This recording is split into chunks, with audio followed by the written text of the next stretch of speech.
It's a real privilege and a pleasure to be here today to talk about this subject and to celebrate the project which Ian has been responsible for at NCAI, which, in my opinion anyway, is the most interesting, most valuable project looking at Native job training programs that's occurred in decades.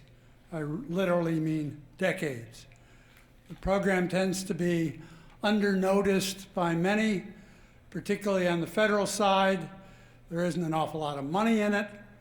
And as a result, it doesn't really get the credit that it deserves. And by looking particularly at the springboards of innovation, Ian has done everyone in Indian country a great service.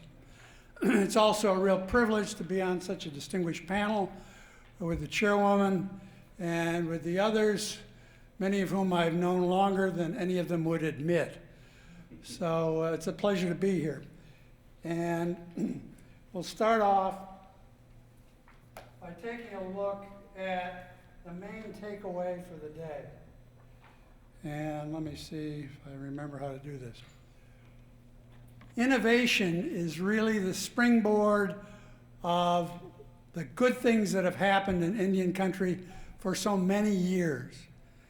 It's kind of easy to forget that, particularly for those of you and me who work with federal programs, and we're always trying to figure out what the feds want now. But it's innovation from the tribal level up that drives development in Indian country, and that is the major focus of this report. And it's the major thing we need to remember. And to do that, I'd like to point out just a couple of examples, starting with program level integration. I'm in a rather unique position because I don't run a service program. I did do some direct case management, so to speak, so many years ago that you wouldn't believe it. But at the program level, looking at the community level impact, and two of the major things that have happened in the last 40 years, to me anyway, are the development of the TARO program, the Tribal Employment Rights Office program, which came from the bottom.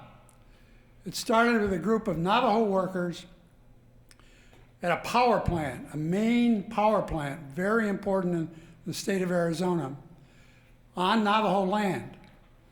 And these workers found themselves, even though they were on their own land, contributing to the benefit of the state, they were discriminated against in employment. They complained to a lawyer at the Navajo Legal Services Agency, Dan Press, and he worked with them, and that was the beginning of the TARO program. To bring the story up to date instantly, recently, within the last couple of years, there's been a fight about whether or not that plant should continue to operate because there's some pollution problems, and EPA's been on the case.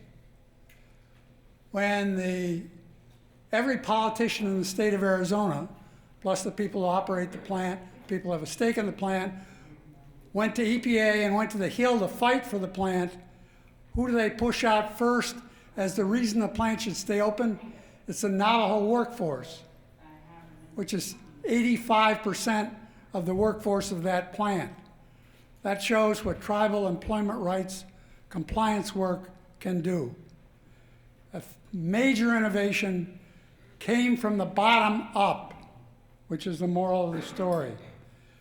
The other one, which several of the panelists are prepared to discuss in greater detail, and I give great credit to both Margaret and to Gloria for keeping the faith and keeping the program going, is the Public Law 102477 program, which allowed tribes at their own discretion, purely voluntary, without any extra money involved, to take and attempt to put the programs that service employment, training, and related services together in ways that make sense at the tribal level.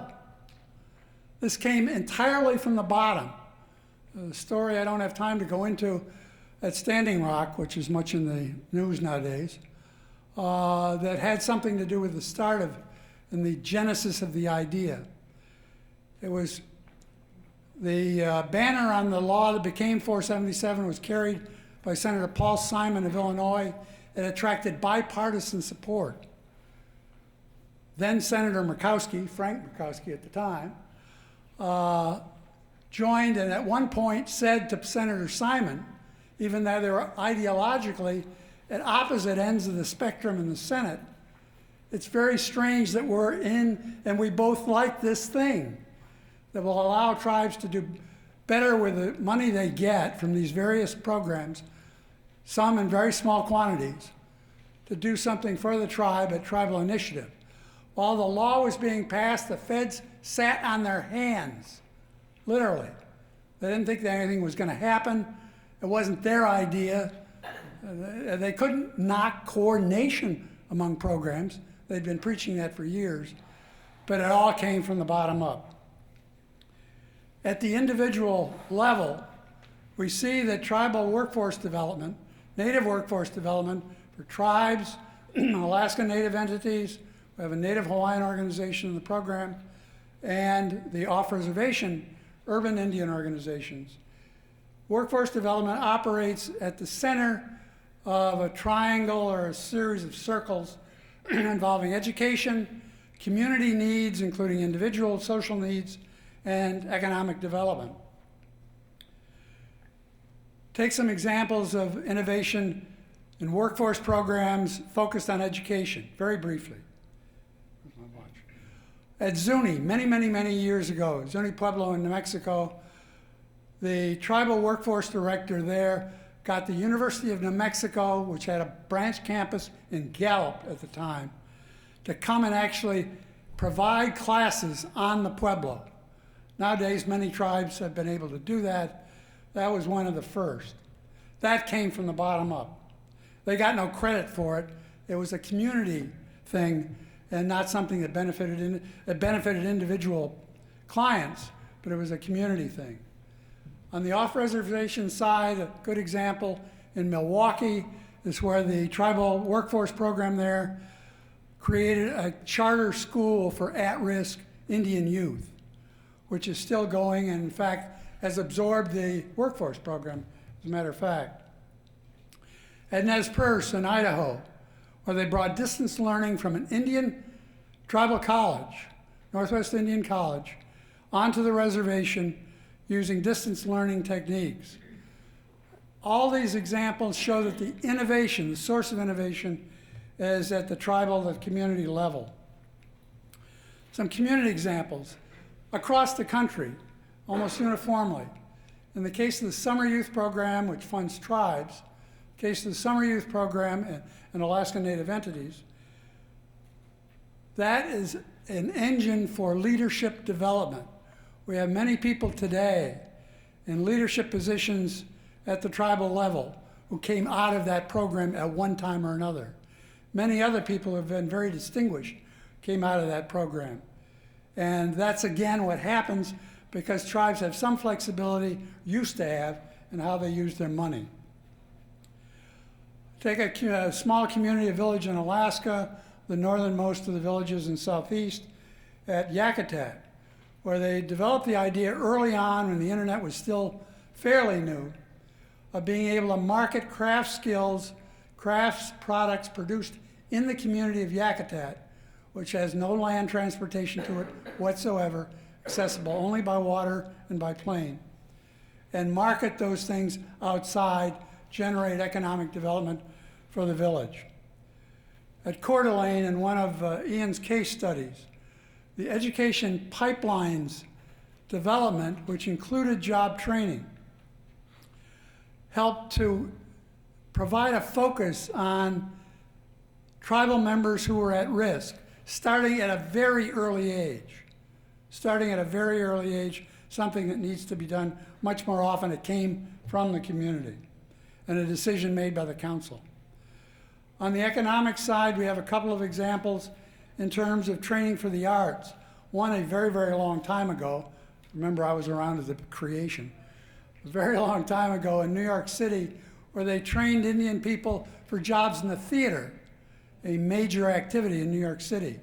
More recently, the Southern California Indian Center in the Los Angeles area has been training people for film and for the arts, and doing it in a very organized way. Entrepreneurship, before it became all the rage, was an activity that it was engaged in by the California Indian Manpower Consortium in California. All these examples came from the bottom. They were innovation from the ground up. It takes strategic thinking to really be able to approach workforce development in a creative way. And that is not terribly encouraged by the federal funding sources. Sometimes it's all uphill. There are constraints on that. There's an effort to impose state models on native programs that don't work. One of my favorite examples concerns a small tribe in northern Arizona on the other side of the Grand Canyon, the Hualapai tribe, or on the south rim of the Grand Canyon, the Hualapai tribe, or north rim, I keep getting confused, the Hualapai tribe. And at Hualapai, they get about $30,000 a year. They are now, by law, locked into the same set of performance standards as is the state of California, with, like, I've forgotten the number, $300 million in job training money for their adult program. This makes no sense. There's been a consistent effort by the part of the Labor Department, not at the staff level that deals with the Indian program, but people above them, to force the Indian program into the same mold that fits the state program. It doesn't work. It kills the program. Accountability only to the feds. The feds have a performance standard system. I was around when it started. We had some handles on it at first, but that disappeared. Check. Hey, 1, 2, test 1, 2. There we go. I wasn't talking loud. My voice used to do without the mic. Accountability only to the feds when it should be accountability to the tribe, to the Indian community, to the native Alaska Native community, the Native Hawaiian community. That's where the accountability should be. It's written into the regulations, believe it or not. We kept it there all these years, but the Labor Department has paid no attention to it at the upper levels. There are constraints, and woefully inadequate funding is certainly one of them. How do you remove the barriers? The report on this project and the case studies that have been done show the way. The recommendations document, which I heartily recommend to you, really is important. The first recommendation is to provide seed money for tribal innovation as part of the workforce money provided by the Labor Department.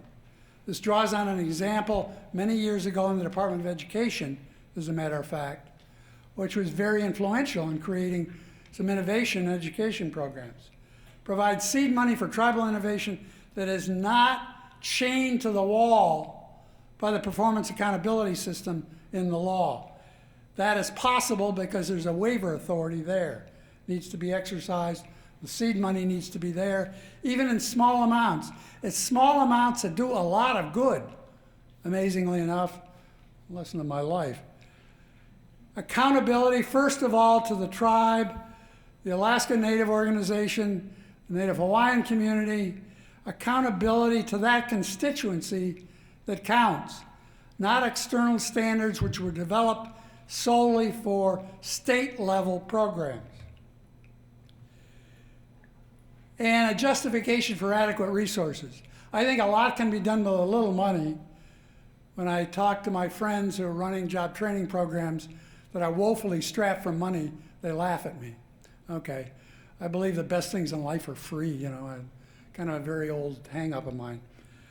But the program badly needs more resources. It needs more resources in part so it can not only be a second chance program, which is the way it was billed for years, of people who have failed once, help them get a restart, but a first chance program especially starting at younger ages. At younger ages before people get into trouble. Those project recommendations, this is a very brief overview of a very long list. But those project recommendations are important, so I encourage you to read the document. Read the recommendations for federal officials. There'll be recommendations for tribal officials coming out fairly shortly that Ian, I'm sure, is very involved in. But take a look at those. Innovation is what has made these programs from the beginning. Innovation is now. Innovation is what's required in the future. Thank you very much.